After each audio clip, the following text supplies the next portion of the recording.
Genius inherent in everyone. I shall read to you from the divine Iliad. I wish these words to be burned into your consciousness because they are fraught with much meaning. Man is light when he knows that he is light. Through my light alone can man know me. To know me is to be me. When man knows the light which binds all things to me, he is then one with me. Behold in me the one, inseparable. Two things there are not in my universe. There is but one. Everything that is of every other thing that is. Nothing is of itself alone. All things are indissolubly united. This is a universe of seeming, an imaged universe of thinking, an action universe of desiring. That which mind desires will appear in the image of the desire. Desire ye what ye will, and, behold, it standeth before thee. Throughout the eons it has been thine without thy knowing, e'en though thou hast but just asked for it. Sit ye not and ask, acting not, for thy desire will not come thy way to thee unaided by thy strong arms. Behold, I am within all things centering them, and I am without all things controlling them, but I am not those things which I center in them and control in space surrounding them. I am the center of my universe of me. Everywhere I am is the center of all things, and I am everywhere. It is my desire to correct the commonly accepted misconception regarding the idea that geniuses are specially born. By genius, I mean the quality of consciousness possessed by such outstanding geniuses as Rubens, Leonardo, Titian and Raphael, such philosophers as Socrates, Plato, Marcus Aurelius, Plotinus, Lao-Tzu and Confucius, such mystics as Buddha, Moses, Mohammed, Baha'u'llah, and the supreme mystic of all time, Jesus the Nazarene. Also are modern geniuses such as Beethoven, Mozart, Chopin, Rachmaninoff, Paderewski, Edison, Marconi, and their prototypes, which are altogether too few in these thousands of years of world history. None is so rare among men as a genius. Out of hundreds of millions, we have but one. Go down through the pages of history and count them. You can't put them all on a very small page. From these few, the culture of our race and its very resurrection from the jungle has come. These few have been our path to our ultimate mountaintop. Our awareness of our very souls has come to us from these few who first found God in themselves and extended their awareness to each one of us in the measure of our ability to receive that awareness. And even more rare are the mystics, one in billions or even in tens of billions. Is it any wonder, then, that people say, geniuses are born as geniuses, and there is no hope for us? I do not blame people who say that. I do not wonder when people ask, is there any hope for me? I do not wonder when parents discourage their children who wish to be important in the world and say, there is no genius in our family, not great musician and no inventor. We are just everyday people. Why are you wasting your time? Go get a job. And that happens thousands and thousands of times as parents pull children down, inspire children who begin to know the light in themselves, who recognize the light in themselves. Desire is keen in young people at such awakenings. It is a great crime for parents to strip the very souls of their children when they thus hear the inner voice of the light and wish to manifest it. We all inherit all that God has to give. The maximum of genius is in everyone. A spoonful is not given to one, and a bar will fall to another, and a bushel to another. We are all born equal in the light of God. We are His omniscient light. And all of it centers in us. The only difference between the greatest genius in the world and the ordinary man is that the genius is aware of the light within him, and the ordinary man is not aware of that light. The omnipotent light is in everyone, all of it in all of its fullness. Likewise, all knowledge is in the light of everyone, awaiting one's awareness of it. Light is the self and soul of everyone, the omniscient, omnipotent, and omnipresent light, which is God. The light of all-knowing is the foundation of creation. It is the one still light from which the two moving lights of this electric universe spring to manifest the one. Gradually, and all too slowly, we become aware of the light of our soul selves. We have been out of the jungle for only a few thousands of the millions of years of man's unfolding. We are in the infancy of the human race. The wonder is that so many have become aware of even so much. Do not include among so-called geniuses the men of great information who have given us discoveries based upon research and observation. Those men are no greater in knowledge than the ancient men who discovered the flame, the wheel, the boat and the sail for the boat. They are greater only in their greater amount of information and their skills gained from greater powers of observation and will to work. All material civilization has grown from a material standpoint. The early discoverers of the boat, the sail, the wheel and the plane were but keen observers of material phenomena. More specialized observation, research and reasoning from such observation has brought us to where we are now. We have but multiplied our power of observation of material phenomena. While thus multiplying our ability to observe, we have multiplied our reasoning and thinking powers and our skills for the purpose of learning how to put more things together and take them apart. While learning the how, we have never learned the why or what. That is why science today has so little knowledge of cause. It produces effects but cannot tell the why of those effects. The greatest living scientists do not know what electricity is, nor can they define gravitation, magnetism, light, life, energy, nor the construction of matter. Their theories in these respects are but wild guesses which are so often changed that scientific textbooks become obsolete in a few years. For that reason, the world of today is well informed with observed effects and skills in the use of materials but has practically no knowledge. Effects of motion cannot be known because they are transient, changing, evanescent things. They can but be comprehended. Knowledge lies in cause, and until we know cause in the why of things, we have no knowledge. Where are we today? Information and skills have put us where we are now, not knowledge. Knowledge is the omnipotent, omnipresent, and omniscient light. That light is within everyone and everything to its fullest extent. It is in every cell of one's body, centering it. It is in the magnetic poles of everyone, controlling them. You may have that light of all knowledge for the asking. Knowledge is cosmic, it is universal. Desire what you will of it and it will unfold within you. You will suddenly become consciously aware of it by receiving a flash of inspiration. That flash is your answer. We are what we desire to be. We can be what we wish to be. If we make a plan of our own lives and desire that plan to be fulfilled, we will become that. And all the laws of the universe will help us to become that. Each step in the unfoldment of desire leads to new unfoldment. Desire to be great and you will be desire to kill and you can also kill. The universe helps equally in either case. The universe works with each person to help him fulfill his desire, no matter what that desire is. We can make or break ourselves. Our lives are our own making. If we work with the law of balance, we achieve balanced results. If we break the law breaks us to an equal extent and immediately.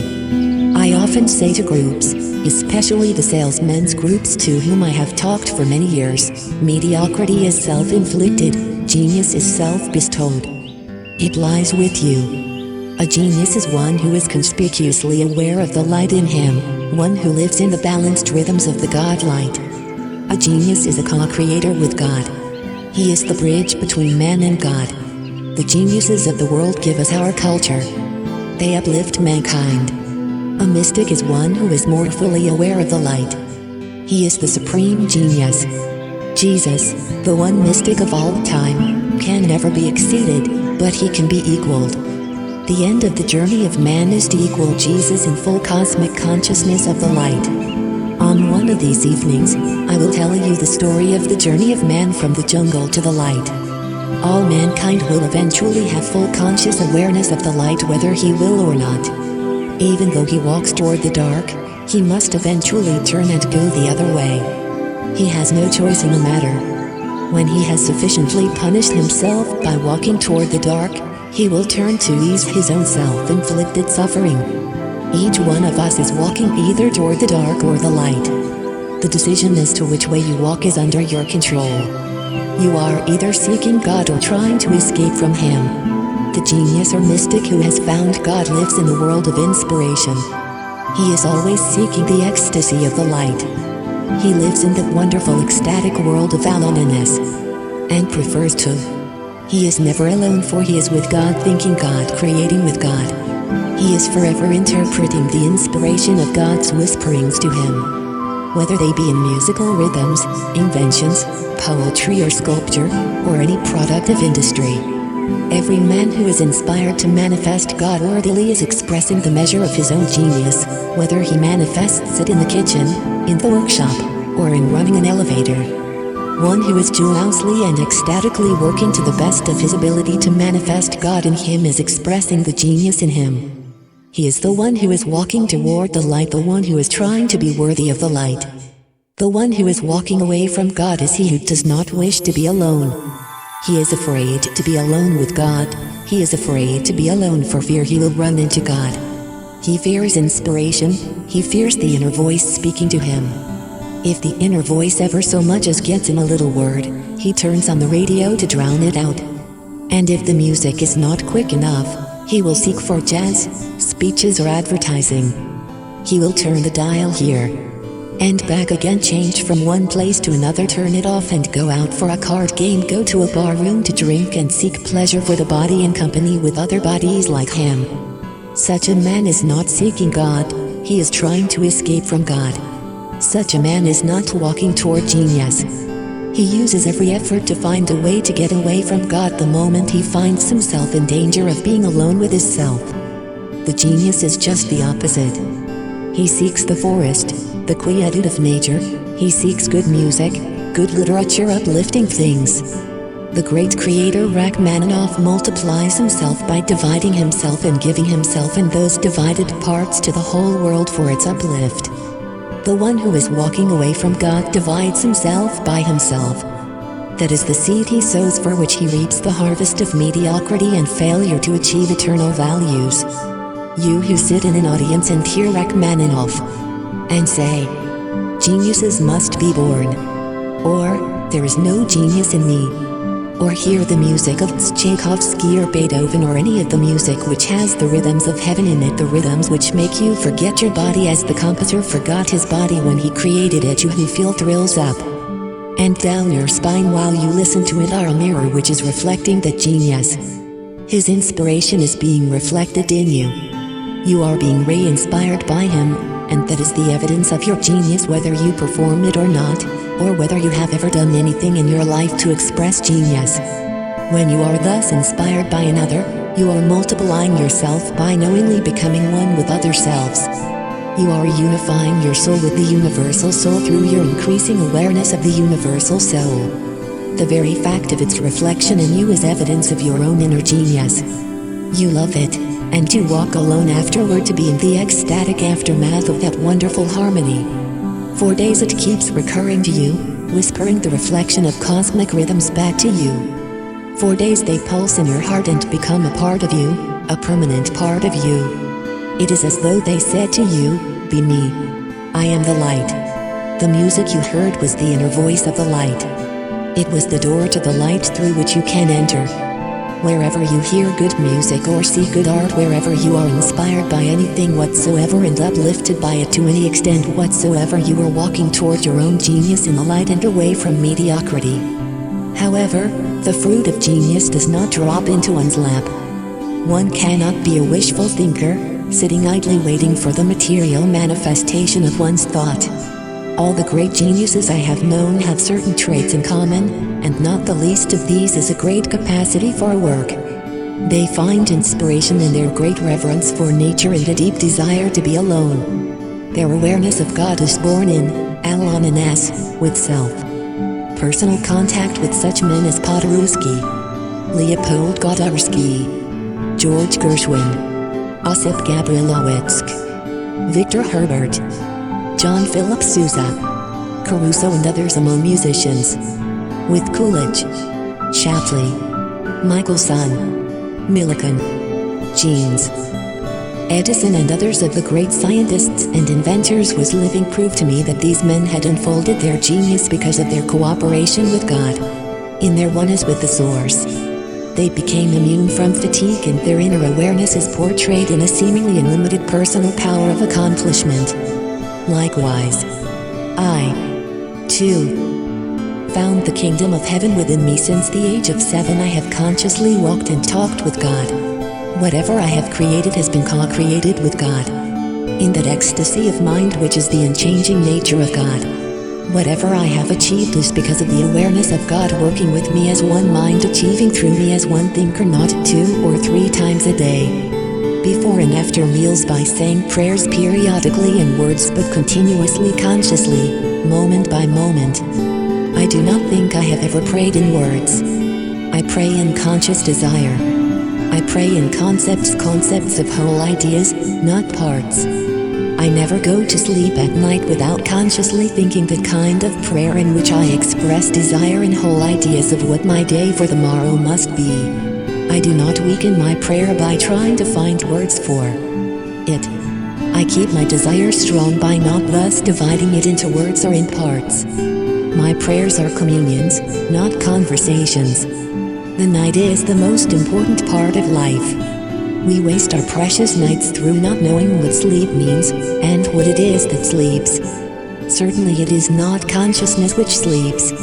It is also certain that there is no such state as unconsciousness. We must know that in order that we may make use of our nights to hasten our journey to our mountain top and not be limited to the day alone. The day is for thinking and acting, the night is for gaining new knowledge and inspiration for manifesting God in a masterly way. If our thinking is an extension of light within us, our creations are masterpieces, then they must be, because God does not fail us when He inspires us with His mighty rhythms. God does not allow mediocrity to pass through us when the ecstasy of our thinking reflects the ecstasy of His thinking. The wholeness of God's knowing and the rhythm of His ecstasy within us makes us forget all time, forget all body, forget everything but the spirit within us. By so thinking, we unfold our genius. In like manner, we revitalize our bodies through the inner joyousness of mind which insulates the body from toxins engendered by fears, worries, and the boredom of monotony.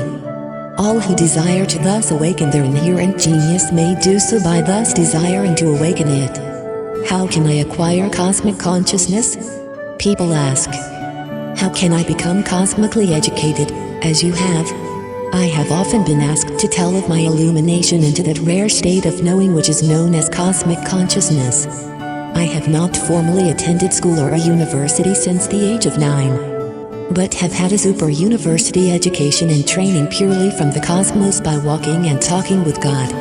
Beginning at the age of 7, I have experienced cosmic illumination every May. For 10 days or more during these periods, I had to seek aloneness in the forest. The essence of these illuminating experiences was recorded by me and will soon be published as the Book of Early Whisperings. Every 7th year these illuminations were very intense. In the 7 times 7th year at 49 came the greatest of these periodic illuminations. It was at that time that the cosmic state of all-knowing remained with me for 39 days and nights. During those 39 days of illumination, the divine Iliad was written. This divinely inspired cosmic message was given by our Father so that man could transform himself through new comprehension of his still light and his electric wave universe of moving light. Many people desire cosmic illumination at its fullest as the great mystics have experienced it. This rare experience is very dangerous because it is very difficult for the severed consciousness to again function in the body by normal coordination of sensation and consciousness. The best way to acquire the light is to become aware of it gradually. Seek it by desiring it. New awareness and comprehension will then slowly awaken in you as the inner voice awakens you through inspiration.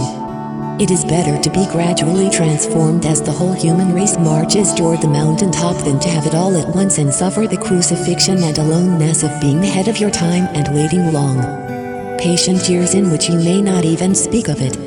Man is forever seeking the light to guide him on that long, tortuous road which leads from his body's jungle to the mountain top of his awakening soul. Man is forever finding that light and is being forever transformed as he finds it, and as he finds it, he gradually finds the self, which is the light.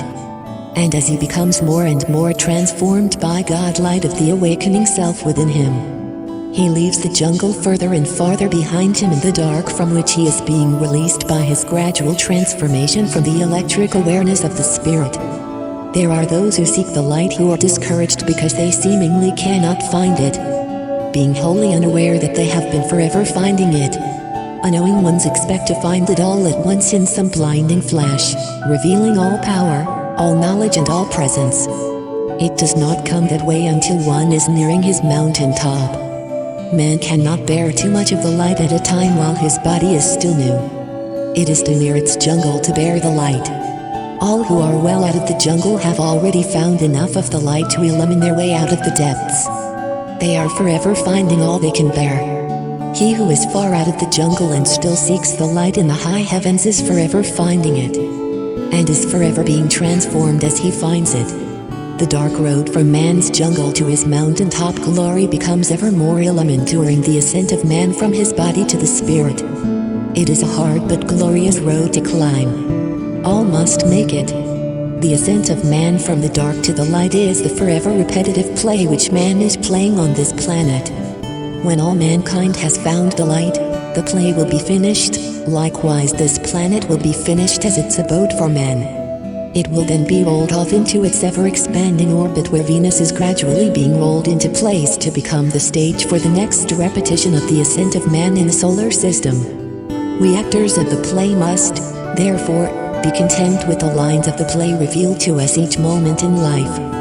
We must likewise be ever joyous at our continuous transformation bit by bit, moment by moment, from day to day and from year to year.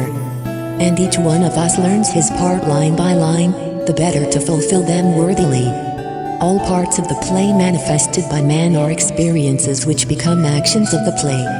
All experiences are part of man's unfolding, each a part of his journey from the dark to the light which constitutes the play.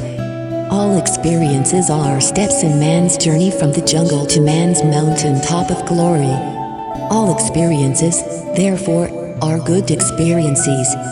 There is naught but good, there is no evil. There is naught but life, there is no death. I shall end where I began, by reminding you in burning words from the divine Iliad which I wish to recall for your own salvations. Man is light when he knows that he is light. Through my light alone can man know me. To know me is to be me. When man knows the light which binds all things to me, he is then one with me.